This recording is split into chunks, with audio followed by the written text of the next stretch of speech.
अच्छा स्टूडेंट्स, मैं ये कह रहा था कि इंशाल्लाह इस संडे को मैं रखूंगा आप लोगों के लिए, ताकि हमारा रिवीजन वो चल रहा वो भी कंटिन्यू रहे। और इस संडे को ऑर्गेनिक केमिस्ट्री की फुल रिवीजन जो है ना, मैं इंशाल्लाह 1-2 घंटे की क्लास रखकर उसमें पूरी ऑर्गेनिक केमिस्ट्री रिवाइज करवा दूंगा, राइट। और फिर इसी तरीके से जो हमारे फिजिकल वाले टॉपिक रहते हैं ना, एनर्जेटिक्स, आपको करवाऊंगा, ध्यान में रखिएगा कि ये आपको लाजमी रिवाइज करवाऊंगा, क्योंकि फिजिकल केमिस्ट्री आप सब लोगों ने बहुत शुरू में पढ़ी है। तो एनर्जेटिक्स, इक्विलिब्रियम, ये मैं इंशाल्लाह आपको एक एक दिन लेकर उसमें डिटेल करवा दिया करूंगा, ठीक है।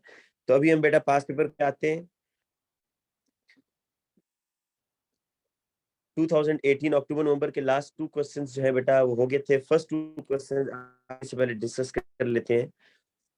फर्स्ट क्वेश्चन ये कह रहा है कि complete the table with information of 2 particle of an atom of gold 197। Gold जो है उसका एटॉमिक मास बताया है उसने 197। इलेक्ट्रॉन का जो मास है, रिलेटिव मास, आप तो कहेंगे हमने पढ़ा हुआ है 1/1836 या 1/1840। तो बेसिकली उसको डिवाइड करके ये लिखा है उसने 1/1840 आएगा, ठीक है।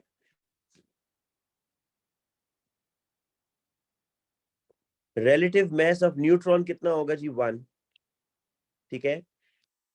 Relative charge of electron is -1, neutron पर 0। इलेक्ट्रॉन की लोकेशन कहाँ होती है विद इन द एटम? आप कहेंगे शेल्स। और न्यूट्रॉन किधर है? Inside the nucleus. बेटा ये 2018 का पेपर है, 2018। और जो कल हमने सॉल्व किया था बेटा वो ये है।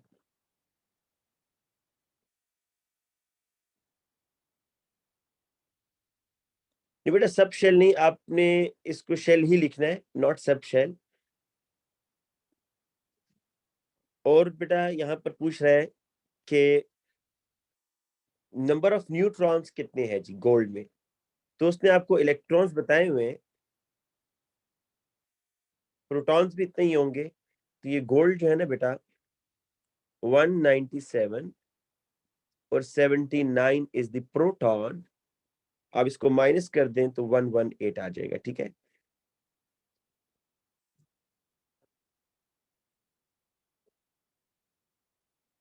प्रोटॉन भी बेटा न्यूक्लियस के अंदर होते हैं, प्रोटॉन भी न्यूक्लियस, इनसाइड द न्यूक्लियस, ठीक है, इनसाइड द न्यूक्लियस। अच्छा जी, state the type of bonding in gold. Gold के अंदर बेटा बॉन्डिंग कौन सी होगी? गोल्ड इज द मेटल, तो मेटल है तो इसके अंदर बॉन्डिंग जो होगी वो मेटेलिक बॉन्डिंग होगी, ठीक है। जिन बच्चों ने बेटा लेट ज्वाइन किया है अभी, उनको मैं ये फिर से बता दूं कि बेटा ऑर्गेनिक का जो क्रैश कोर्स एक मैं आपका लूंगा, जिसमें फुल ऑर्गेनिक केमिस्ट्री के रिएक्शन मैंने रिवाइज करवाने, तो वो संडे को क्लास होगी। टाइमिंग मैं बेटा शेयर कर दूंगा ग्रुप में कि कितने बजे होगी। लेकिन संडे को आप लोग भी कोशिश कीजिएगा कि ऑर्गेनिक केमिस्ट्री के जितने रिएक्शन है थोड़ा पढ़ के आइएगा, ठीक है, ताकि जो संडे को क्लास होगी इसमें फुल ऑर्गेनिक हमारी रिवाइज हो जाएगी। और फिर उसी तरीके से हम किसी नेक्स्ट डे एनर्जेटिक्स और उससे नेक्स्ट डे इक्विलिब्रियम रखेंगे, क्योंकि ये 3 टॉपिक्स बड़े इंपॉर्टेंट हैं। अच्छा, what is mean by term isotope? बेटा ये ओ लेवल्स में आप लोग पढ़ कर आए हैं, सिंपल सी चीज है कि आइसोटोप में क्या होता था कि आपके पास एक एलिमेंट होता है ना, इस तरह कार्बन है, तो सेम नंबर ऑफ प्रोटॉन, या इसकी एक तो सिंपल सी डेफिनेशन कि सेम एटॉमिक नंबर, ठीक है, और डिफरेंट मास नंबर। या अगर आपने बेटा इन टर्म्स ऑफ पार्टिकल बताना है ना, तो फिर आप बताएंगे कि atoms of same element, atoms of same element with same proton number,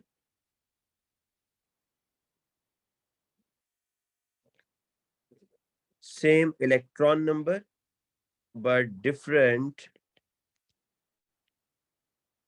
neutron number. ठीक है जी। नेक्स्ट देखें, a different sample of gold contain more than one isotope suggest why this different sample of gold has same chemical properties। देखें, जो chemical properties होती है ना, it depends on valence electron। Chemical properties किस पे depend करती हैं बेटा? वैलेंस इलेक्ट्रॉन पर डिपेंड करती हैं। तो जो आइसोटोप्स होते हैं किसी भी एलिमेंट के, उसमें नंबर ऑफ इलेक्ट्रॉन तो सेम होते हैं ना, तो इसलिए आप लिखेंगे सेम नंबर ऑफ इलेक्ट्रॉन्स या वैलेंस इलेक्ट्रॉन। तो सेम नंबर ऑफ इलेक्ट्रॉन्स है, जिसका कार्बन है बेटा, दोनों कार्बन के जो आइसोटोप आपको नजर आ रहे हैं, इनके पास 6 इलेक्ट्रॉन है। ठीक है, तो सेम इलेक्ट्रॉन्स होने की वजह से इनकी जो केमिकल प्रॉपर्टीज होंगी वो सेम होंगी। नेक्स्ट तरह क्वेश्चन देखें, टम्बगा is an alloy of copper and gold. A sample of Tembaga was analyzed. The mass spectrum of the sample is shown. Percentage abundance बेटा वो आपको यहाँ बता रहा है। देखें, इसको बोलते हैं मैस स्पेक्ट्रम। ये मैस स्पेक्ट्रम है। इसमें आपको 3 लाइंस नजर आ रही है, एक 63 पर, एक 65 पर और एक 197। नीचे मैस लिया हुआ है, मैस टू चार्ज रेशो। पर जितनी लाइंस ली हुई है ना उसने, इसका मतलब उतने आइसोटोप्स हैं। इस स्पेक्ट्रम में आपको जितनी लाइंस मिलेंगी, ये आपको 3 तरह के मैसेज मिल रहे हैं ना। एक आपको एटम मिल रहा है जिसका मैस 63 है, एक एटम है जिसका मैस 65 है और एक एटम है जिसका मैस 197 है। तो एक्स एक्सिस पर मैसेज है, वाई एक्सिस पर परसेंटेज अबंडेंस है कि वो कितना एग्जिस्ट कर रहा है नेचर में। तो एक ऐसा एटम जिसका मैस 63 है ना, उसकी अबंडेंस है 56.36। एक ऐसा एटम जिसका मैस 65 है, उसकी अबंडेंस है 25.14। और एक तीसरा एटम जिसका मैस 197 है, उसकी अबंडेंस नहीं पता, लेकिन है ये परसेंटेज अबंडेंस आउट ऑफ 100 है। परसेंटेज अबंडेंस का मतलब है total number of atom is equal to 100। ठीक है, आउट ऑफ 100 आपने बताना है। तो आपने एक्स निकालना है बेटा। वो कह रहा है calculate the abundance of gold X in the sample of tumbaga. तो आप इस तरह करेंगे कि 56.36 25.14 इसको ऐड करें और 100 में से बेटा माइनस कर दें। 100 में से क्या कर दें? माइनस कर दें, तो आपके पास x आ जाएगा। मतलब 100 माइनस 56.36 माइनस 25.14, तो आपके पास x आ जाएगी कि x की कितनी अबंडेंस आ रही है? 18.5।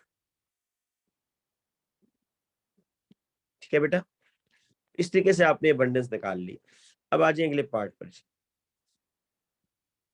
नेक्स्ट पार्ट देखिएगा, ये थोड़ा सा बेटा ट्रिकी हो सकता है, बच्चे इसमें गलती करते हैं। देखिए, पहले तो मैं आपको बताता हूं कि जब भी आपसे वो रिलेटिव एटॉमिक मास पूछता था ना, ये ओ लेवल्स में भी आप करके आए हैं ना। ओ लेवल्स में जब रिलेटिव एटॉमिक मास पूछता है तो आप ये फॉर्मूला लगाते थे, relative atomic mass AR is equal to mass of one isotope multiply by its abundance plus mass of second isotope multiply by it's abundance. और आप डिवाइडेड बाय क्या करते थे जी? इसमें आप डिवाइडेड बाय करते थे 100 ना। 100 असल में क्या होता था? 100 असल में बेटा आपका होता था टोटल नंबर ऑफ एटम्स। ये फॉर्मूला आप लगाते थे अगर आपको याद हो, कि एक एटम का जो मैस है आइसोटोप का, उसको उसकी अबंडेंस से, फिर दूसरा जो आइसोटोप है उसको मल्टीप्लाई करते थे उसके अबंडेंस से और डिवाइड करते थे आप टोटल नंबर ऑफ एटम्स के साथ। ठीक है, यहां पर भी बेटा कुछ इसी तरह का आपने काम करना है। लेकिन यहाँ पर अब वो क्वेश्चन ये पूछ रहा है, जरा देखें। वो कह रहा है कि calculate the relative atomic mass of copper present in this sample. Copper तो बेटा ये आ रहा है ना, ये तो गोल्ड है, आपको पता है। तो कॉपर के अब 2 यहाँ पर आइसोटोप्स हैं। एक की अबंडेंस है 56.36 टाइम्स 63। ठीक है, आपने 56.36 को किससे मल्टीप्लाई करना है? 63 से, प्लस दूसरा क्या है जी? आइसोटोप 65 इनटू इसकी अबंडेंस कितनी है बेटा? 25.14। बेटा अब डिवाइडेड बाय यहाँ किससे होगा? ये जरा देखें, मैंने आपसे कहा था कि आप डिवाइडेड बाय 100 करते थे ना। 100 का मतलब होता था total number of atoms. Basic concept ये कि आपने टोटल नंबर ऑफ एटम से डिवाइड करना है। तो अब आप कॉपर के जो आइसोटोप निकाल रहे हैं उसमें जरा बेटा ये चेक करें कि टोटल नंबर ऑफ एटम्स कितने आ रहे हैं? 100 आ रहे हैं क्या? 100 तो नहीं आ रहे ना बेटा इस दफा। अगर आप इनको ऐड कर लें 25.14 प्लस 56.36, तो ये आपके पास 81.5 आ रहा है अभी। तो अब बाज बच्चे यहाँ पर भी 100 से डिवाइड कर रहे होते हैं, 100 से नहीं करेंगे बेटा। आपको नीचे डिवाइड करना होता है किससे? मैं इसको वर्डिंग में लिख कर दिखाता हूँ। आपको डिवाइड करना होता है टोटल नंबर ऑफ एटम्स के साथ। तो टोटल नंबर ऑफ एटम्स जो है वो यहाँ पर 81.5 आ रहे हैं, तो आप 81.5 से डिवाइड करेंगे तो आपके पास बेटा AR आ जाएगा। ठीक है,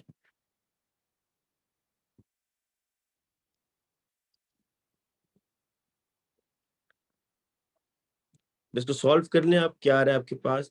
56.36 इंटू 63। कोई बच्चा सॉल्व करके बता दे बेटा मुझे क्या आंसर आ रहा है। अरे अब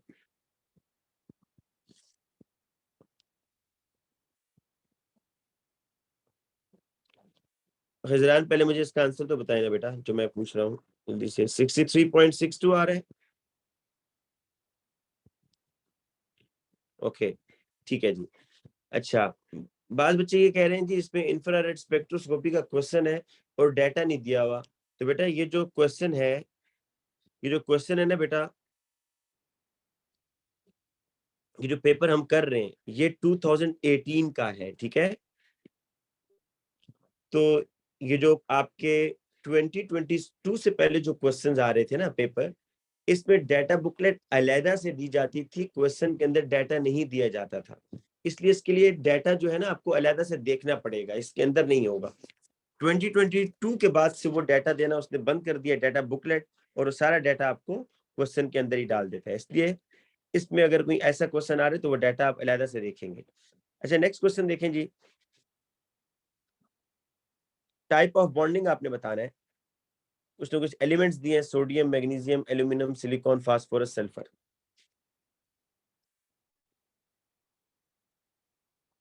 देखें सोडियम तो मेटल है ना, मेटेलिक बॉन्डिंग। मैग्नीशियम भी मेटल है, मेटेलिक बॉन्डिंग। और एल्यूमिनियम भी मेटल है बेटा, metallic bonding. Silicon is non metal और ये कोवेलेंट बॉन्डिंग होगी। ठीक है ना। फॉर्मूला ऑफ ऑक्साइड, बेटा ऑक्साइड का ऊपर चार्ज आपको पहले पता होना चाहिए। ऑक्साइड के ऊपर चार्ज होता है 2-, Na पर चार्ज होता है 1+। तो इसका ऑक्साइड क्या बनेगा? Na2 हो ना, Na2। मैग्नीशियम का क्या बनेगा? MgO। एल्यूमिनियम का बनेगा Al2O3। सिलिकॉन का बेटा जो ऑक्साइड है वो आपको याद रखना होगा, क्योंकि देखिए ये जॉइंट कोवेलेंट बनाता है ना। एक सिलिकॉन 4 ऑक्सीजन से कनेक्ट होता है, and each oxygen is surrounded by 2 silicon, है ना, इस तरह होता है ना। अब अगर मैं आपको बताऊं ये कैसे इसका ऑक्साइड याद रखेंगे आप, तो आप ये देखें कि एक सिलिकॉन को कितने ऑक्सीजन सराउंड कर रहे हैं? 4, है ना। और एक ऑक्सीजन को कितने सिलिकॉन सराउंड कर रहे हैं? 2।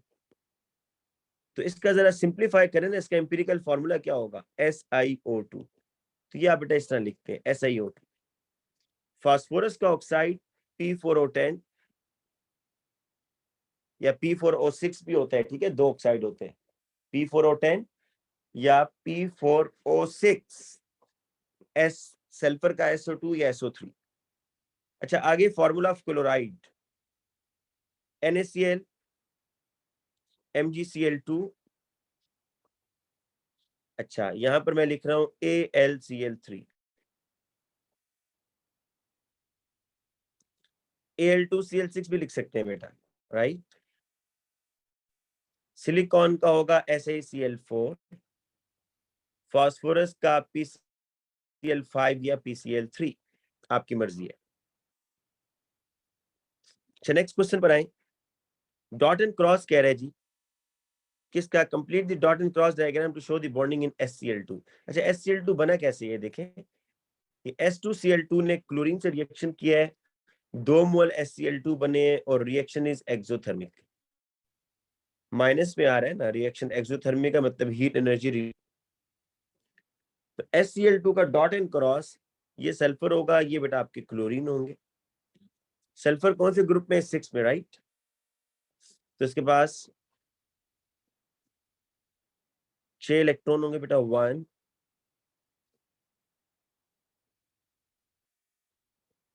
2 3 4 5 एंड 6। और क्लोरीन के पास बेटा 7 इलेक्ट्रॉन थे, 1 2 3 4 5 6 7, 1 2 3 4 5 6 एंड 7। ये हो गया जी।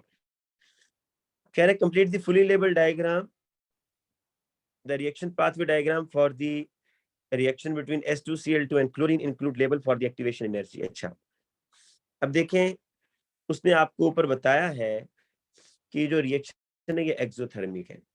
एक्सोथर्मिक में क्या होता है बेटा, कि जो रिएक्टेंट्स होते हैं ना, ये प्रोडक्ट बनाते हैं और साथ में बेटा हीट एनर्जी रिलीज करते हैं। इसका मतलब है रिएक्टेंट्स आर मोर एनर्जेटिक और प्रोडक्ट्स आर लेस एनर्जेटिक, क्योंकि हीट एनर्जी रिलीज हो रही है। तो आपने इस डायग्राम को कंप्लीट करना है। वाई एक्सिस पर एनर्जी है, एक्स एक्सिस पर प्रोग्रेस ऑफ अ रिएक्शन है, तो इसको आप ऐसे कंप्लीट करेंगे जी। ये अब आपने इसको लेबल भी करना है, एक्टिवेशन एनर्जी। बेटा एक्टिवेशन एनर्जी हमेशा किसकी होती है? रिएक्टेंट्स के लिए होती है ना, कि minimum energy required to start a chemical reaction. तो एक्टिवेशन एनर्जी हमेशा रिएक्टेंट से स्टार्ट करनी है बेटा आपने। ये this is the activation energy, EA, ठीक है। और enthalpy change for the forward reaction वो ये होगा बेटा, रिएक्टेंट और प्रोडक्ट के दरमियान, देखें मेरी बात सुने, फॉरवर्ड रिएक्शन है ये, तो रिएक्टेंट और प्रोडक्ट के दरमियान जो एनर्जी का गैप आ रहा है ना, energy change, that is the enthalpy change. क्योंकि एनर्जी रिलीज हो रही है तो डाउनवर्ड एरो। अगर वो इसी रिएक्शन के लिए कहता है बेटा बैकवर्ड, फॉरवर्ड के बजाय वो कहता है यहाँ लिखता है बैकवर्ड, फिर क्या करना था सुने। अगर वो बैकवर्ड कहता है ना, तो बैकवर्ड के लिए अब जरा सुनते जाए। बैकवर्ड का मतलब है आपने इधर जाना है। अब ये एंडोथर्मिक रिएक्शन बन गया। क्या बन गया? एंडोथर्मिक। बैकवर्ड में अब एंडोथर्मिक बन गया ना भाई, क्योंकि अब वो हीट एब्जॉर्ब करके इधर जा रहा है। तो अब आपकी एक्टिवेशन एनर्जी ये होगी फॉर द बैकवर्ड रिएक्शन।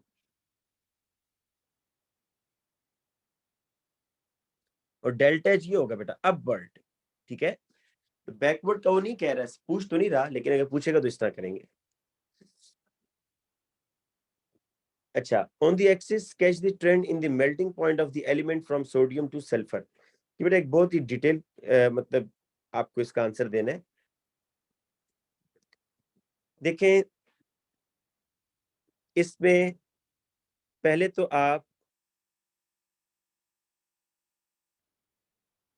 जी बेटा, हैदर एक क्वेश्चन पूछ रहा है कि जब भी वो एंथैल्पी चेंज पूछेगा रिवर्सिबल रिएक्शन के लिए, तो क्या वो फॉरवर्ड के लिए होगा? यहाँ तो उसने बता दिया ना। अगर ना भी कहता ना, वो अगर वो कहता कि आप इसका एंथैल्पी चेंज बताएं बस, तो आपने वो फॉरवर्ड के लिए ही बताना होगा। जब तक कि वो आपका बैकवर्ड का नहीं कहे, आपने नहीं बताना। अब बेटा नेक्स्ट क्वेश्चन देखें, आपको मेल्टिंग पॉइंट का ट्रेंड बताना है। तो सोडियम, मैग्नीशियम, एल्यूमिनियम, यहां तक रुक जाएंगे आप, क्योंकि ये मेटल्स है ना। तो मेटल्स के अंदर तो बेटा मेटेलिक बॉन्डिंग होती है ना। तो सोडियम, मैग्नीशियम और एल्यूमिनियम, देखिए मेटेलिक बॉन्डिंग किस पे डिपेंड करती है जी? मेटेलिक बॉन्डिंग जो होती है, ये होता क्या है? Metallic bond force of attraction है between the positive ions and delocalize electrons, है ना जी। ये फोर्स ऑफ अट्रैक्शन है between the positive and delocalize electron. बेटा जितना, अब मेटेलिक बॉन्ड की स्ट्रेंथ बढ़ती कैसे, कब मेटेलिक बॉन्ड स्ट्रॉन्गर होता है, जितना मेटल के ऊपर चार्ज बढ़ता जाएगा, +1 की जगह +2, +2 की जगह +3, तो मेटेलिक बॉन्ड की स्ट्रेंथ बढ़ती जाएगी, राइट, पहला फैक्टर। दूसरा factor, number of delocalise electron, number of delocalise electron जितने बढ़ते जाएंगे, मेटेलिक बॉन्ड की स्ट्रेंथ क्या होती जाएगी, स्ट्रॉन्गर होती जाएगी, दूसरा फैक्टर। तीसरा फैक्टर, साइज ऑफ केटाइन, बेटा जितना स्मॉल साइज का एटम होगा ना, उतना मेटेलिक बॉन्ड स्ट्रॉन्गर होगा। आप अगर ये देखें कि सोडियम +1 होता है, सोडियम बेटा +1, Mg+2, एल्यूमिनियम +3, तो ये चार्ज ऑन द आयन भी बढ़ रहा है, नंबर ऑफ डीलोकलाइज इलेक्ट्रॉन भी बढ़ रहे हैं, सोडियम का 1 डीलोकलाइज इलेक्ट्रॉन, मैग्नीशियम के 2, एल्यूमिनियम के 3, नंबर ऑफ डीलोकलाइज इलेक्ट्रॉन भी बढ़ रहे हैं, और साइज ऑफ केटाइन भी कम हो रहा है, मतलब सारी चीजें फेवरेबल है कि मेटालिक बॉन्ड स्ट्रेंथन हो।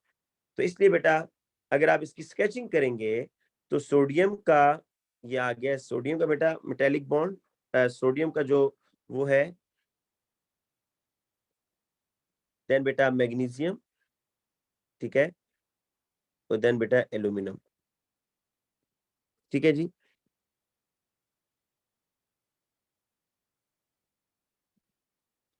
अच्छा, अब सिलिकॉन, बेटा सिलिकॉन आपको पता है जस्ट लाइक डायमंड, जिस तरह डायमंड एक जाइंट कोवेलेंट होता है और उसका जो मेल्टिंग पॉइंट है वो बहुत हाई होता है, क्योंकि उसके अंदर आपको strong covalent bond, strong covalent bond break करने होते हैं। इसी तरीके से, इसी तरीके से बेटा जो सिलिकॉन है ना, सिलिकॉन, मनाहम अगर क्लास में है ना, मनाहम, तो बेटा आपने एक क्वेश्चन मुझे एक दफा पूछा था, उसमें मैग्नीशियम और एल्यूमिनियम का जो मेल्टिंग पॉइंट है ना उसका, तो काइंडली अगर वो क्वेश्चन आपके पास है तो वो मुझे सेंड कर दें, तो वो स्टेटमेंट, ताकि मैं बच्चों को ये बता दूं कि वो क्या स्टेटमेंट थी मैग्नीशियम और एल्यूमिनियम के मेल्टिंग पॉइंट से रिलेटेड, ठीक है। अच्छा बेटा अब देखिए सिलिकॉन का, क्योंकि मेल्टिंग पॉइंट, सिलिकॉन क्योंकि एक जाइंट कोवेलेंट स्ट्रक्चर है, इसका इस तरह का स्ट्रक्चर होता है, एक सिलिकॉन 4 सिलिकॉन से बॉन्ड बना रहा है और फिर हर सिलिकॉन आगे फर्दर बॉन्ड बना रहा है, तो इसमें नेटवर्क ऑफ कोवेलेंट बॉन्ड्स है ना, जिस अगर आपने इसको ब्रेक मेल्ट करना है तो आपको कोवेलेंट बॉन्ड्स को ब्रेक करना होगा, इसलिए इसका जो मेल्टिंग पॉइंट होगा वो बहुत हाई होगा ऐसे। अब फास्फोरस और सल्फर पर आ जाए, ये बेटा आपके पास नॉन मेटल्स हैं, और नॉन मेटल तो सिलिकॉन भी है, लेकिन ये सिंपल मॉलिक्यूल्स हैं, ये सिंपल मॉलिक्यूल बनाते हैं। फॉर एग्जांपल फास्फोरस जो है उसका मॉलिक्यूलर फॉर्मूला P4, सल्फर है SA, ठीक है।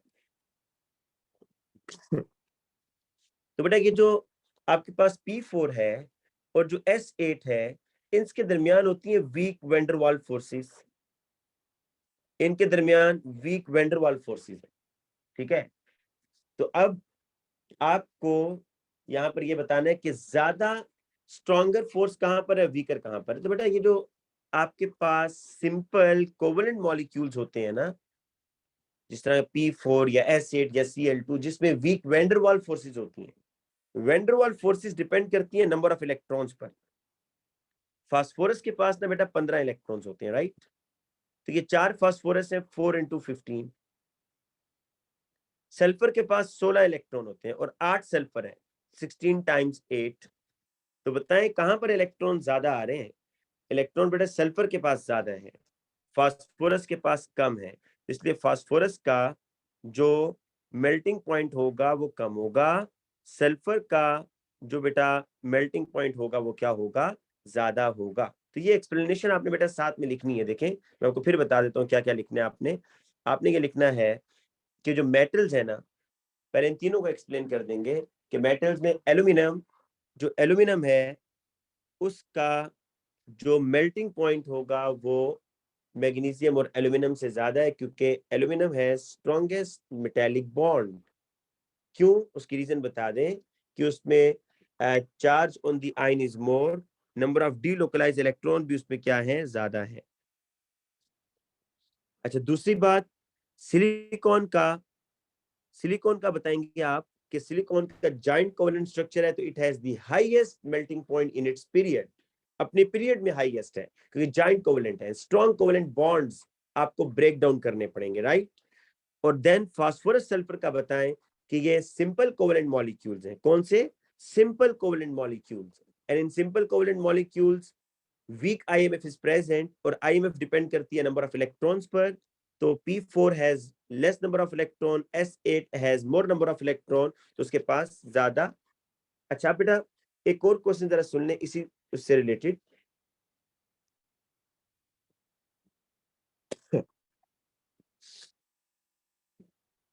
एक मिनट सिर्फ वेट कीजिएगा।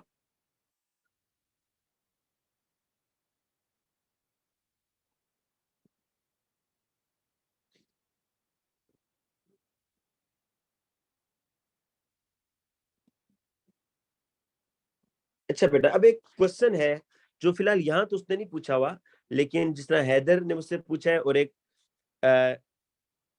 दो स्टूडेंट और ने भी, कि ये जो मैंने ये ग्राफ बनाया है इसमें ये मैग्नीशियम और एल्यूमिनियम के दरमियान आप देखें मैंने डिफरेंस बहुत कम रखा है ना, जबकि आप ये नोट करें कि सोडियम मैग्नीशियम में ज्यादा है। मतलब सोडियम से मैग्नीशियम मेल्टिंग पॉइंट मैग्नीशियम का बहुत ज्यादा है एज कंपेयर टू सोडियम। लेकिन जब आप सोडियम से मैग्नीशियम आएंगे तो मेल्टिंग पॉइंट इतना ज्यादा नहीं आ रहा। इसका एक वो क्वेश्चन पूछ रहा है, और ये पता नहीं 1 मार्क का या 2 मार्क का क्वेश्चन पूछ रहा है जी कि ऐसा क्यों है।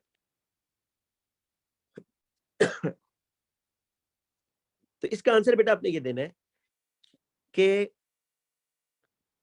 सोडियम से मैग्नीशियम जो है ना, इसके दरमियान जो मैग्नीशियम का मेल्टिंग पॉइंट है वो क्यों ज्यादा है।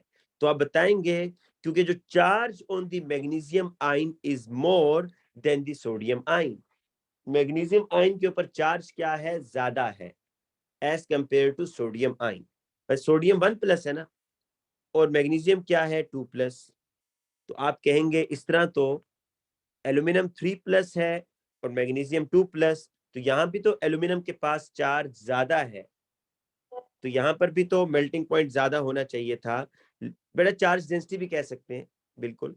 तो आप कहेंगे कि एल्यूमिनियम के पास भी तो चार्ज 3+ है, मैग्नीशियम के पास 2+, तो यहाँ पर भी तो मेल्टिंग पॉइंट ज्यादा होना चाहिए था ना, यहाँ नहीं है। तो बेटा इसका आंसर ये है कि मैग्नीशियम और एल्यूमिनियम के दरमियान जो चार्ज का डिफरेंस है ना, charge difference is less than किसके मुकाबले में? सोडियम और मैग्नीशियम के मुकाबले में। मैं इसको इस तरह लिख देता हूँ साइड पर, मैं इसको साइड पर लिख देता हूँ, ये जरा बात आप नोट कीजिएगा। मैग्नीट्यूड, ये मैं उसी की स्टेटमेंट लिख रहा हूँ, magnitude of increase in charge is less from 2+ to 3+ than 1+ to 2+। बड़े ये है इसका आंसर।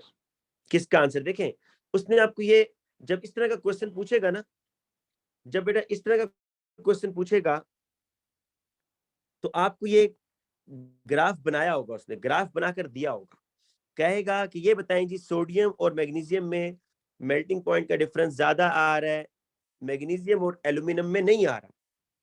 तो आप जहरी बात है सोचेंगे खुद कि अगर मैग्नीशियम और एल्यूमिनियम में मेल्टिंग पॉइंट का इतना ज्यादा डिफरेंस नहीं आ रहा जितना सोडियम और मैग्नीशियम में, इट मींस कि जो मेटेलिक बॉन्ड की स्ट्रेंथ है ना, वो मैग्नीशियम और एल्यूमिनियम में कोई इतनी ज्यादा उसका डिफरेंस नहीं है। जो मैग्नीशियम और एल्यूमिनियम में मेटेलिक बॉन्ड की स्ट्रेंथ है उसमें डिफरेंस कोई इतना ज्यादा नहीं है, फिर वो ऑलमोस्ट सेम होगी, तभी तो मेल्टिंग पॉइंट तकरीबन सेम शो कर रहा है। क्यों सेम है? तो उसका आंसर ये कह रहा है कि जो magnitude of increase in charge है वो बहुत कम है। +2 से +3 में आप जाएंगे ना, तो जो चार्ज डेंसिटी बढ़ रही है वो बहुत कम रेशो से बढ़ रही है।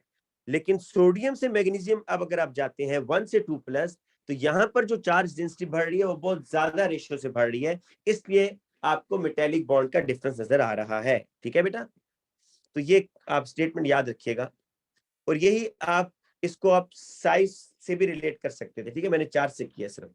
अच्छा आगे चलें जी। Write and equation for the reaction between P4O10 with water. P4O10 with water, ये P4O10 है, इसका रिएक्शन वाटर से करवाना है जी।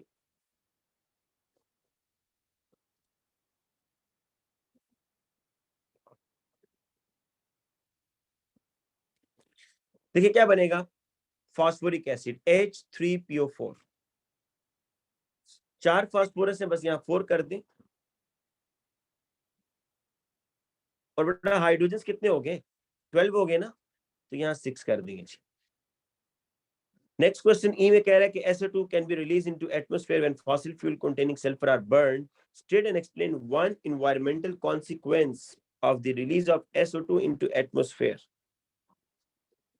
स्टेट एंड एक्सप्लेन, एक्सप्लेन भी करना है बेटा आपने।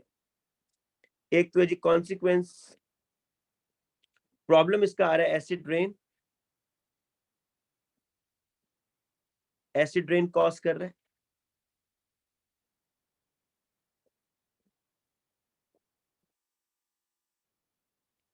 अच्छा बेटा एसिड रेन क्या करता है, एसिड रेन बहुत ज्यादा आप चीजें इसमें बता सकते हैं, कोई एक तो है नहीं। It lowers the pH of soil, बाकी मैं जुबानी बता देता हूं आपको। आप कहेंगे कि it kills the aquatic life, मतलब फिश को, और it absorbs the soil nutrients from soil, और इसके अलावा बेटा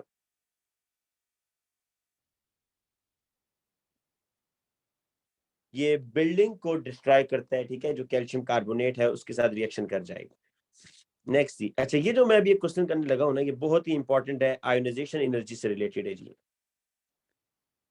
देखें आइए मैं आपको थोड़ा डिटेल में करा देता हूँ। ठीक है, आयोनाइजेशन एनर्जी, ताकि टॉपिक भी रिवाइज हो जाए। बेटा आयोनाइजेशन एनर्जी की डेफिनेशन तो सबको पता है ना,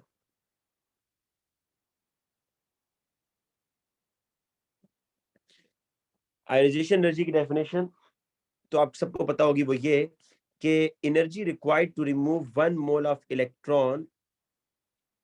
बेटा आपने 1 mole electron 1 mole gaseous atom से रिमूव करने के लिए जो एनर्जी आप देते हैं, that is the ionisation energy. Simple अल्फाज में आप ये समझ लें कि किसी भी गैसियस एटम में से जब आपने इलेक्ट्रॉन को बेटा निकालना है ना, क्योंकि न्यूक्लियस ने इलेक्ट्रॉन को बेटा होल्ड किया हुआ है ना, तो इलेक्ट्रॉन खुद ब खुद तो निकलेगा नहीं, आपको क्या करना पड़ेगा बेटा, एनर्जी देनी पड़ेगी। आप एनर्जी देंगे तो इलेक्ट्रॉन निकलेगा, आप एनर्जी देंगे तो इलेक्ट्रॉन रिमूव होगा, अदरवाइज नहीं निकलेगा। तो इसलिए ये एक एंडोथर्मिक प्रोसेस है ionisation energy. Energy required to remove 1 mole of electron from 1 mole of gaseous atom. ठीक है, फर्स्ट आयोनाइजेशन एनर्जी में पहला इलेक्ट्रॉन निकल रहा है, अगर +1 है, अगर +2 में जा रहे हैं तो सेकंड आयोनाइजेशन एनर्जी होगी, दूसरा इलेक्ट्रॉन आप निकाल रहे हैं। अच्छा इसके फैक्टर्स क्या है, कौन से ऐसे फैक्टर्स हैं जो इस फोर्स को स्ट्रेंथन कर रहे हैं, जो मैंने ग्रीन कलर से मार्क की है, कौन से ऐसे फैक्टर्स हैं जो कि न्यूक्लियस और इलेक्ट्रॉन के दरमियान फोर्स ऑफ अट्रैक्शन को स्ट्रॉन्गर करते हैं। तो उसमें बेटा एक है न्यूक्लियर पुल। क्या है, न्यूक्लियर पुल। जितना ज्यादा होगा ना न्यूक्लियर पुल, जितने नंबर ऑफ प्रोटॉन ज्यादा होंगे, आपको उतनी ज्यादा एनर्जी देनी पड़ती है इलेक्ट्रॉन रिमूव करने के लिए, मतलब आयोनाइजेशन एनर्जी उतनी ज्यादा होगी। ठीक है, दूसरा फैक्टर क्या है जी, दूसरा फैक्टर है बेटा shielding electrons. Shielding electrons, shielding electrons जितने ज्यादा होंगे आयोनाइजेशन एनर्जी उतनी कम होगी। शील्डिंग इलेक्ट्रॉन्स क्या होते हैं बेटा, ये देखें, ये आपके पास लिथियम है, लिथियम, ये आपके पास सोडियम आ रहा है बेटा,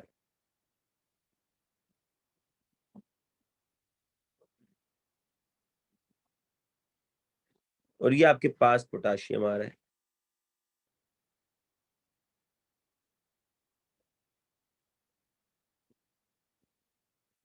ठीक है। बेटा शील्डिंग इलेक्ट्रॉन्स ये होते हैं कि न्यूक्लियस और वैलेंस इलेक्ट्रॉन के दरमियान जो इलेक्ट्रॉन आ रहे हैं, देखें लिथियम में शील्डिंग इलेक्ट्रॉन्स कितने हैं जी, S dot E mean shielding electrons, lithium में 2 आ रहे हैं, ये 2 हैं बस। सोडियम में कितने आ रहे हैं जी, पहले शेल में 2, दूसरे शेल में 8, तो 8 इलेक्ट्रॉन्स हैं। पोटाशियम में कितने आ रहे हैं बेटा, फर्स्ट शेल में 2, सेकंड शेल में 8, थर्ड शेल में 8, 18 इलेक्ट्रॉन्स। तो शील्डिंग इलेक्ट्रॉन्स होते हैं न्यूक्लियस और वैलेंस इलेक्ट्रॉन के दरमियान जो इलेक्ट्रॉन्स आ रहे हैं वो शील्डिंग इलेक्ट्रॉन्स हैं।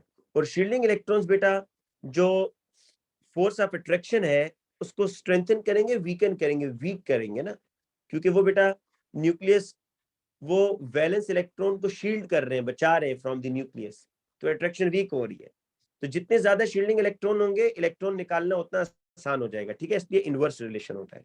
तीसरा फैक्टर होता है बेटा distance of electron from nucleus, distance of electron from nucleus, ये भी इनवर्स रिलेशन है आयोनाइजेशन एनर्जी से।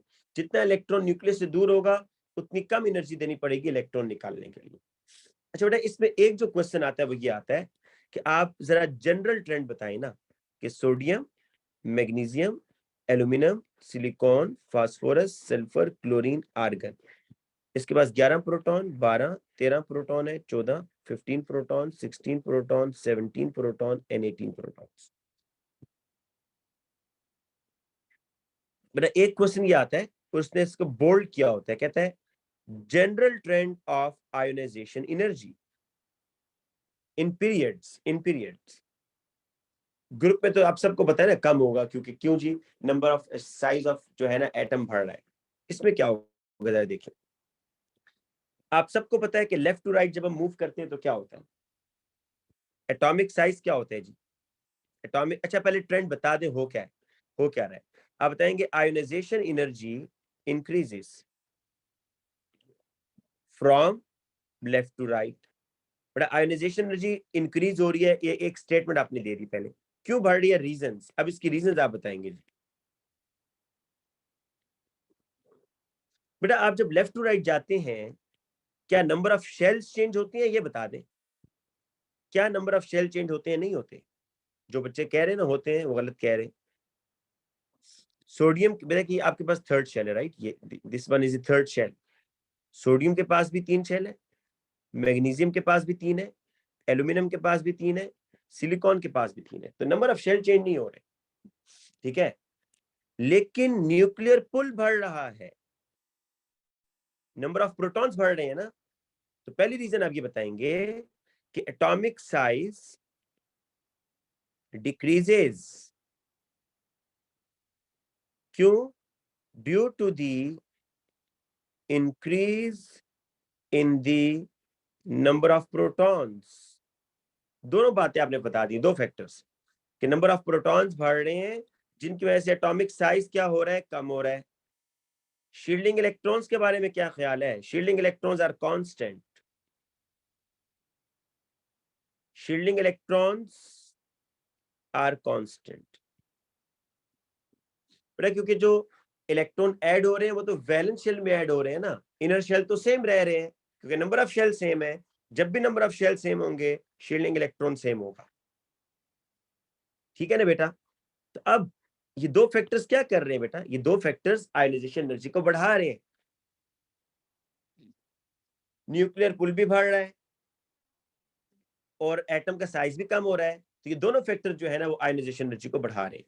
लेकिन बेटा इसके अंदर अब याद रखिएगा, अब हम क्वेश्चन पर आते हैं, ये group 2 and group 3 and group 5 and group 6, ये बड़े इंपॉर्टेंट है भाई।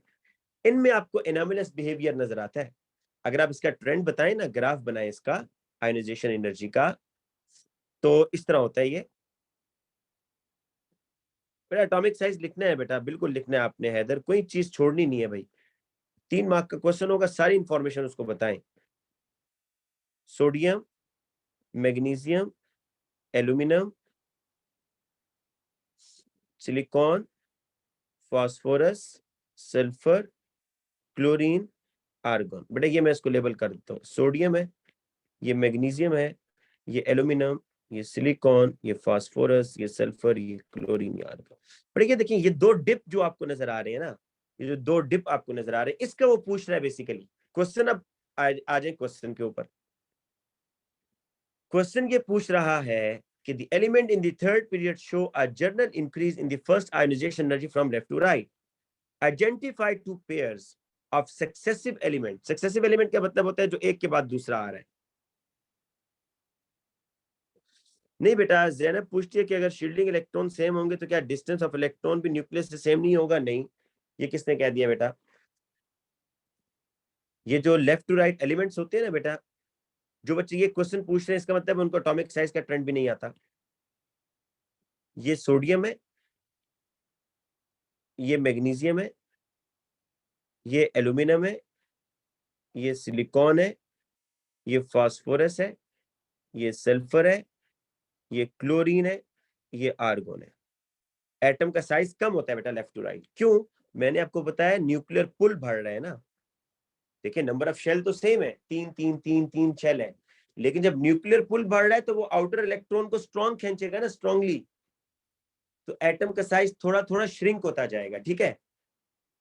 अच्छा, जब दोबारा इस क्वेश्चन पे आ जाए, वो कह रहे हैं जी identify two pair of successive element in third period that do not agree with this statement. बेटा वो दो पेयर्स कौन से हैं जी? एक ग्रुप 2 ग्रुप 3 है, मैग्नीशियम एल्यूमिनियम, और एक ग्रुप 5 और 6 है। अच्छा, पहले मैं आपको एक चीज पहले जल्दी से बता दूं, जो ग्रुप 5 और 6 होगा इसमें तो रीजन होगी स्पिन पेयर रिपलियन। ये भी मैं इसको एक्सप्लेन करूंगा, लेकिन ये कीवर्ड याद कर लें। ग्रुप 5 और 6 में हमेशा क्या रीजन होगी?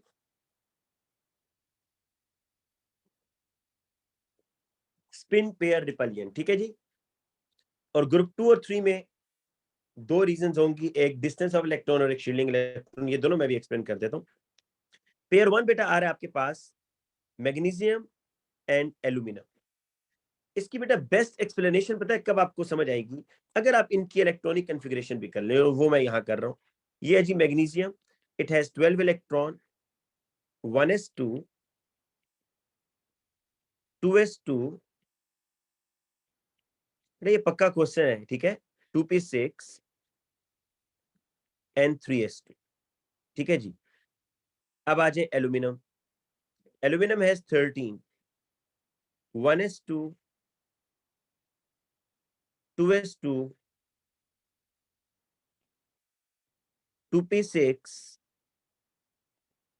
3s2, 3p1।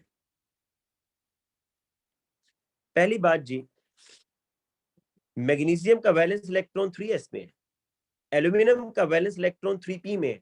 पहले तो ये बताएं किसका इलेक्ट्रॉन मोर डिस्टेंट है, ज्यादा डिस्टेंस पर किसका है? मैग्नीशियम का। अच्छा, आप ये सोच रहे होंगे, पहले मैं आपकी थिंकिंग बताता हूँ। बच्चे ये सोचते हैं भाई कि यहाँ तो एल्यूमिनियम का न्यूक्लियर पुल ज्यादा है। न्यूक्लियर पुल अगर ज्यादा है तो यहां से तो इलेक्ट्रॉन निकालना मुश्किल होना चाहिए ना, जिस तरह हमने अभी जनरल ट्रेंड में ये बात एक्सप्लेन की कि ज्यादा प्रोटॉन्स, आयोनाइजेशन एनर्जी ज्यादा होगी। लेकिन एल्यूमिनियम के ग्राफ में ऐसा नहीं है बेटा। आपको नजर आ रहा है कि एल्यूमिनियम के अंदर जो डिप आ रहा है, इसकी आयोनाइजेशन एनर्जी मैग्नीशियम से कम है। इट मींस कि कोई ऐसा फैक्टर है जो आयोनाइजेशन, जो एल्यूमिनियम के न्यूक्लियर पुल के इफेक्ट को कट डाउन कर रहा है। एल्यूमिनियम के पास कोई और भी ऐसा फैक्टर है जो एल्यूमिनियम के न्यूक्लियर पुल के इफेक्ट को कट डाउन कर रहा है ना, तो वो फैक्टर कौन सा है? तो वो फैक्टर मैं भी आपको एक्सप्लेन करने जा रहा हूं। तो उसमें पहली बात कि एल्यूमिनियम का जो वैलेंस इलेक्ट्रॉन है वो 3p में है, मैग्नीशियम का वैलेंस इलेक्ट्रॉन 3s में है। तो किसका इलेक्ट्रॉन मोर डिस्टेंट है? तो आप बताएंगे इन एल्यूमिनियम। अच्छा, इसमें बच्चे शेल का नाम नहीं लिखते, शेल का नाम लिखना लाजमी है। आपने लिखना होगा कि इन aluminium valence electron is present in 3p। Valence electron बेटा कहां पर आ रहा है? 3p में आ रहा है। ठीक है जी। और फिर आप बताएं which is further away from 3s, जबकि मैग्नीशियम का कहां पर आ रहा है जी? मैग्नीशियम का किधर आ रहा है? 3s में। तो आप बताएंगे कि एल्यूमिनियम वैलेंस इलेक्ट्रॉन जो है वो फर्दर अवे है फ्रॉम द मैग्नीशियम। पहली बात। फिर दूसरी बात आप बेटा बताएं शील्डिंग इलेक्ट्रॉन्स की। In magnesium how many shielding electrons? 10। in aluminum how many shielding electron, कितने शील्डिंग इलेक्ट्रॉन्स हैं? 12। शील्डिंग इलेक्ट्रॉन्स भी ज्यादा है, ठीक है बेटा। अच्छा, एक बच्चा कह रहा है जी क्या आप इसमें एटॉमिक साइज का नहीं बताएंगे? नहीं बेटा, बिल्कुल नहीं बताएंगे, क्योंकि एटॉमिक साइज तो लेफ्ट टू राइट कम होता है, ठीक है। आपने वो बात नहीं बतानी, वो फिर इसको कॉन्ट्राडिक्ट करेगी कि आप तो left to right atomic size कम कर रहे हैं। तो आपने शेल का बताना कि कौन सा शेल मोर डिस्टेंट है। तो अब बेटा आपने लिखना क्या है, यहां पर आप बताओगे कि इन aluminium valence electron is in 3p, which is further away from 3s, पहली बात। दूसरी बात, in aluminum more shielding electrons are present,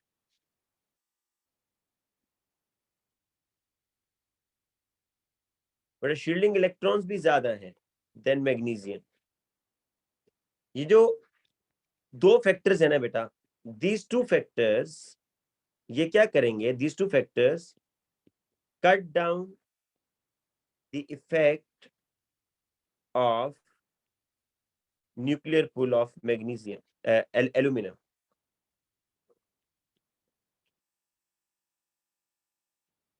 Hence it is easier to remove the electron from aluminum। पहले देखें, ये जो दो फैक्टर्स थे कि एल्यूमिनियम का जो इलेक्ट्रॉन है वो मोर डिस्टेंट है, न्यूक्लियस से ज्यादा दूर है, और शील्डिंग इलेक्ट्रॉन भी एल्यूमिनियम के पास ज्यादा है, जिसकी वजह से ये आसान होगा कि एल्यूमिनियम से इलेक्ट्रॉन निकले as compare to magnesium, right. दूसरा पेयर जो है बेटा वो आ रहा है फास्फोरस एंड सल्फर। यहां जरा बेटा देखिएगा, इसकी भी अगर हम इलेक्ट्रॉनिक कॉन्फ़िगरेशन करें तो आपको बेटा बात समझ आएगी। फास्फोरस हैज 15, 1s2,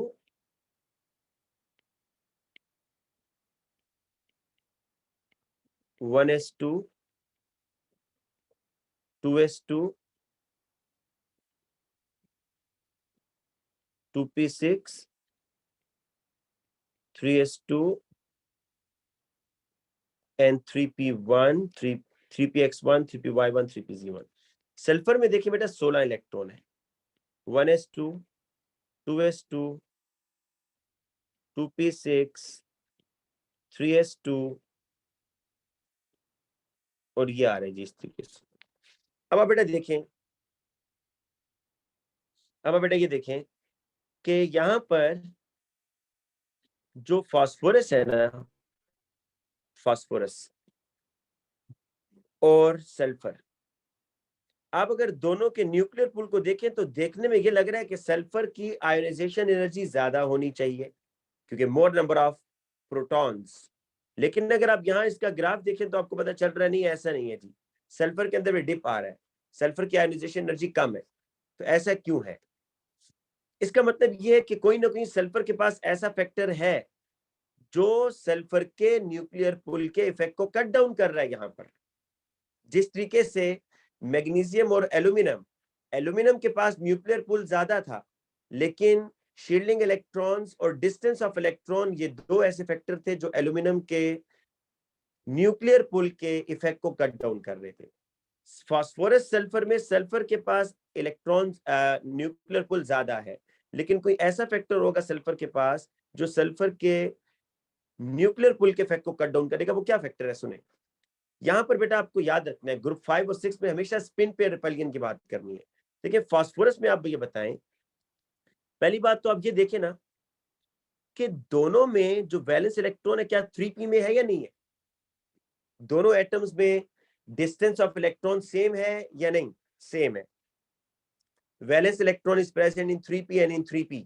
तो ये बात तो क्लियर होगी कि डिस्टेंस मैटर नहीं कर रहा है। यहां पर डिस्टेंस किसी भी एटम को सपोर्ट नहीं कर रहा। शील्डिंग इलेक्ट्रॉन्स की बात की जाए तो शील्डिंग इलेक्ट्रॉन्स भी सेम है बेटा, सब में, दोनों में शील्डिंग इलेक्ट्रॉन्स आर सेम। जो इनर इलेक्ट्रॉन है वो सेम आ रहे हैं, कितने? 12 12। तो अब कौन सा फैक्टर होगा भाई? तीसरा फैक्टर तो फिर न्यूक्लियर पुल रह गया, वो तो सल्फर को बढ़ाना चाहिए नहीं। अब ये बताएंगे कि फास्फोरस के अंदर जो 3p है वो हाफ फिल्ड ऑर्बिटल है। In phosphorus 3p has half filled. बेटा फास्फोरस क्या है जी? फास्फोरस में जो 3p है वो आपका हाफ फिल्ड है, ठीक है। In phosphorus 3p subshell is half filled. Why?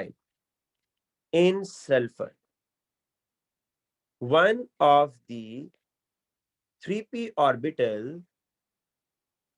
has 2 electrons,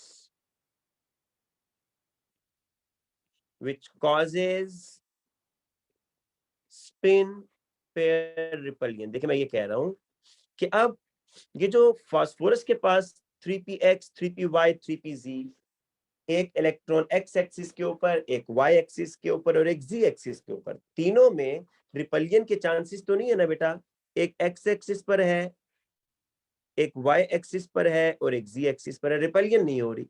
लेकिन सल्फर के अंदर एक ऑर्बिटल में 2 इलेक्ट्रॉन्स आ गए। इन 3px या 3p कह दें, इन 3p one of the 3p orbital has 2 electrons. 2 electrons है बेटा। ये 2 इलेक्ट्रॉन्स का एक ऑर्बिटल में आना। अब आप इसको जरा कंपैरेटिवली देखें ना बेटा, आपने इसको कंपैरेटिवली देखना है कि सल्फर के फास्फोरस के केस में हर सब शेल, हर ऑर्बिटल में एक एक इलेक्ट्रॉन है, जबकि सल्फर के केस में एक ही ऑर्बिटल में 2 इलेक्ट्रॉन आ रहे हैं। तो कहां पर रिपल्जन आपके ख्याल में ज्यादा होगी? सल्फर में। सल्फर में ये जो पेयर्ड इलेक्ट्रॉन है ना, ये एक दूसरे को रिपेल करेगा और इस रिपल्जन की वजह से अनस्टेबिलिटी आएगी, और इस अनस्टेबिलिटी की वजह से it is easier to remove the electron from sulphur. Sulphur से इलेक्ट्रॉन निकालना आसान हो जाएगा, ठीक है बेटा। बेटा आपने इस तरह करना है, मैं भी ग्रुप में भी सेंड कर दूंगा। एक तो मैं फिर आपको अनाउंसमेंट कर रहा हूँ कि सैटरडे संडे को मैंने ऑर्गेनिक केमिस्ट्री का क्रैश कोर्स आपको कराना है, जिसमें तमाम ऑर्गेनिक केमिस्ट्री के रिएक्शन, ताकि हम देखें। इनऑर्गेनिक हमारा हो गया, राइट? इनऑर्गेनिक रिवीजन करवा दिए। तो ऑर्गेनिक जो होगा ना, होल ऑर्गेनिक केमिस्ट्री, ये एक ही क्लास में संडे को हम करेंगे। 2 आवर्स की क्लास रखेंगे, राइट? 2 आवर्स की। उसमें ऑर्गेनिक केमिस्ट्री के सारे रिएक्शन इंक्लूडिंग मैकेनिज्म्स ये हो जाएंगे। जहां तक बेटा हमारी बात रहती है, बेटा क्वेश्चन 3 हो गया था। क्वेश्चन 3 हमने कल कर लिया था ना बेटा? अच्छा, जहां तक हमारी बात रहती है बेटा इसकी, जो फिजिकल केमिस्ट्री है उसमें कुछ टॉपिक्स जो मैंने आपको करवाने हैं डिटेल में, उसमें आप नोट कर लें। इक्विलिब्रियम, इक्विलिब्रियम है बेटा। अच्छा, एनर्जेटिक्स है। टाइट्रेशन कर्व्स आपको दोबारा करानी है, उसकी रीजन है बेटा टाइट्रेशन कर्व और मैस स्पेक्ट्रोस्कोपी। ये टॉपिक्स बेटा, ये वो टॉपिक्स हैं। नीचे जो 2 टॉपिक्स मैंने लिखे हैं ना, टाइट्रेशन कर्व और मैस स्पेक्ट्रोस्कोपी, ये तो आप समझ लें कि लाजमी आएंगे आपके पेपर में, क्योंकि ये दोनों नए टॉपिक्स हैं, यहां से क्वेश्चन आना मस्ट है, ठीक है। और इक्विलिब्रियम एनर्जेटिक्स के बगैर भी आपको पता है पेपर नहीं बनता। तो ये चारों टॉपिक्स प्लस ऑर्गेनिक। तो आगे आप लोग बड़े मेहरबानी बेटा छुट्टियां मत कीजिएगा। ऑर्गेनिक केमिस्ट्री की मैंने आपको रिवीजन इस संडे को करानी है, टाइम नोट कर लें बेशक। संडे को टाइमिंग में आपको बता दूंगा, दिन नोट कर लें। और एनर्जेटिक्स और टाइट्रेशन कर्व वगैरह इसका मैं आपको बता दूंगा, ठीक है। कल के लिए जो आपने पेपर करके रखना है, मैं ग्रुप में भी सेंड कर देता हूँ। February March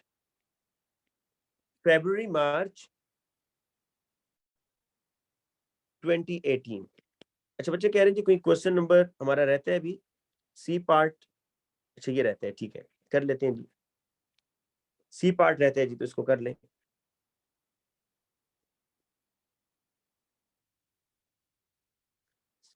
A different trihalomethane CHCl3 react with O2 to produce carbonyl dichloride HCl is also referred as a product in this reaction. Write an equation. Equation लिखनी है जी आपने। CHCl3 कह रहा है O2 के साथ रिएक्शन करना है। देखिए वर्ड इक्वेशन उसने ऊपर बताई है ना, सिर्फ रिएक्शन लिखना है आपने। COCl2 बन रहा है बेटा और साथ में HCl बन रहा है, उसने सब चीजें बताई हुई हैं। तो बस इक्वेशन वो आपसे चाह रहा है और बैलेंसिंग चाह रहा है हाफ O2 करके। अच्छा आपको एक और बात, तो नीचे जो मैंने इंफ्रारेड स्पेक्ट्रम में देख रहा हूँ, तो इससे रिलेटेड आपको एक बात बता दूं बेटा, कुछ पीक्स आप जुबानी याद कर लें, आपके लिए बेहतर होगा। ये नहीं है कि वो आपको डाटा नहीं देगा, डाटा देगा, लेकिन फिर भी आपका टाइम बचेगा। उसमें से एक पीक तो है बेटा कार्बोनाइल वाली, C डबल बॉन्ड O। मैं बल्कि डाटा बुकलेट खोलता हूँ ताकि एग्जैक्ट आपको ना वो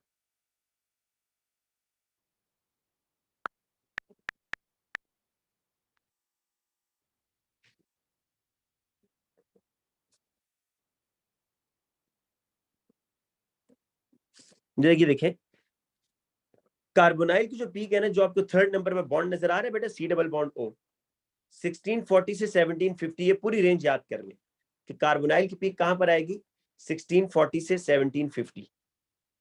ठीक है, ये याद कर लें। और बेटा OH जो बिल्कुल लास्ट में है, बिल्कुल लास्ट में, वो याद कर लें OH। तो इसकी पहली दो बस वैल्यूज आनी चाहिए कि OH अगर कार्बोक्सिलिक एसिड में होगा तो उसकी पीक होगी 2500 से 3000, strong and very broad peak. और अगर अल्कोहलिक OH होगा तो 3200 से 3600। ठीक है जी, अब क्वेश्चन पर आ जाए जल्दी से। The conversion of CHCl3 to carbonyl dichloride can be monitored by infrared spectroscopy। ये इस कन्वर्जन का बता रहे हैं जी। On the infrared spectrum of carbonyl dichloride, identify with an X absorption that would not be present in CHCl3। बेटा बड़ा clear है, CHCl3 में और COCl2 में कह रहा है कौन सी ऐसी पीक होगी जो CHCl3 में नहीं होगी, और C डबल बॉन्ड OCl2 में है, तो वो आपको नजर आ रहा है कार्बोनाइल। और कार्बोनाइल की पीक अभी मैंने आपको दिखाया, इसकी रेंज याद कर लें, 1640 से 1750 के दरमियान पर सेंटीमीटर। अगर इस रेंज के दरमियान कोई पीक आती है तो वो कार्बोनाइल की होती है, C डबल बॉन्ड O। ये देखिए आ रही है ना बेटा, ये X है आपका, ये C डबल बॉन्ड O की वजह से आ रही है। ठीक है,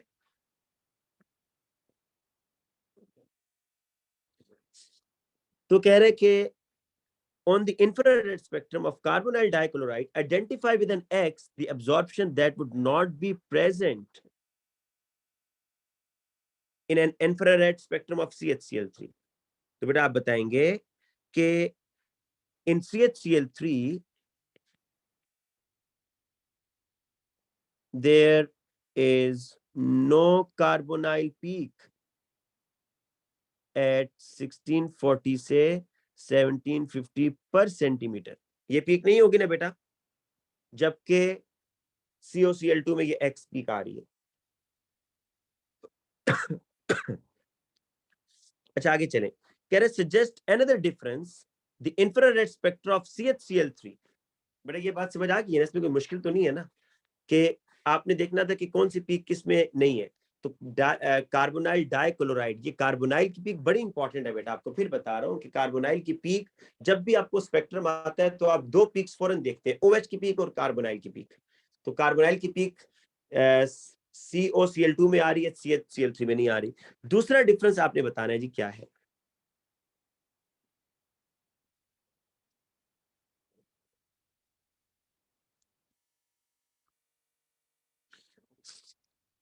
अच्छा बेटा ये जो आपने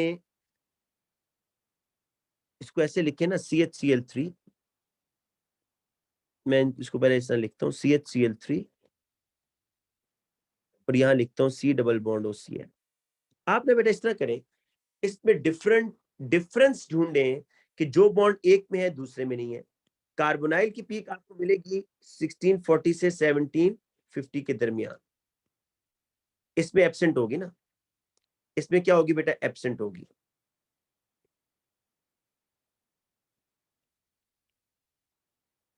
ठीक है ना। दूसरा डिफरेंस देखें, क्या कार्बन क्लोरीन बॉन्ड यहां पर है, क्या यहां पर है, ये तो दोनों में होगी भाई, ये पीक तो दोनों में होगी। अब आप कोई ऐसा बॉन्ड ढूंढें जो कि CHCl3 में हो, जो कि CHCl3 में हो लेकिन कार्बोनाइल में ना, इसमें ना हो, तो वो है कार्बन हाइड्रोजन बॉन्ड। इसमें है ना भाई, इसमें नहीं है। तो जरा डाटा बुकलेट में देखते हैं कार्बन हाइड्रोजन बॉन्ड की पीक किधर आ रही है। देखें जी, आपको नीचे से देखें, third last, third last, alkanes CH2H carbon hydrogen bond 2850 से 2950 स्ट्रॉन्ग पीक। ये आप नीचे से अगर देखें तीसरा है कार्बन हाइड्रोजन बॉन्ड, नजर आ रहा है कार्बन हाइड्रोजन बॉन्ड, इसकी पीक की रेंज कितनी है 2850 से 2950। तो यहां आप लिखेंगे कि यहां पर एक पीक आ रही है 2850 से 2950 पर सेंटीमीटर, जो कि यहां एब्सेंट है, as no carbon hydrogen bond is present. तो बेटा ये सिर्फ डाटा बुकलेट का काम है, वहां से आपने रीड करना है, ठीक है जी। तो आज के लिए इतना काफी है बेटा। कल का फिर सुन ले, February March 2018 पेपर मैं अभी थोड़ी देर तक ग्रुप में सेंड भी कर दूंगा, लेकिन अगर ना किया तो आप खुद इसको डाउनलोड करें। 2018 February March का पेपर आप लोगों ने कल के लिए करना है। अल्लाह हाफिज।